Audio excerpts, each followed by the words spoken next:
Cette chaîne a retourné le marché du fast-food en France. Ses ventes Uber Eats ont explosé de 323% en un an, ses réseaux sociaux comptent plus de 500 000 abonnés, et elle a même poussé des géants comme Burger King ou KFC à revoir leurs cartes. Je parle bien évidemment de Tasty Krusty.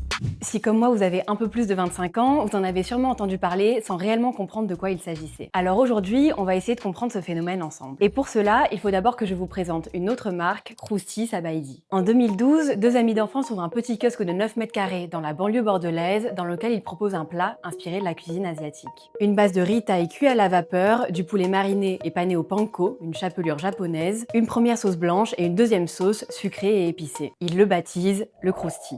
Au cours des 10 années suivantes, le Krusty se crée sa petite réputation à Bordeaux et devient une référence locale pour les amateurs de fast-food. Mais sa popularité aura du mal à franchir les frontières de la région bordelaise. Car ce qui va faire passer le Krusty d'un succès régional à un phénomène national, c'est l'intervention d'une personne qui n'a rien à voir avec ce milieu. Un certain Gallo Diallo. Né en 1990 et originaire de Cergy, il fonde en 2016 l'agence Smile Conseil, spécialisée dans le marketing d'influence. Concrètement, il accompagne des créateurs de contenu comme Just Riyad ou Sally dans le développement de leur audience, de leurs projets et de leurs partenariats avec des marques. Il a également cofondé l'association S-Mouvement, dans laquelle il met son expertise en marketing d'influence au service de causes sociales. Et un beau jour, en 2023, Gallo est contacté par un ami.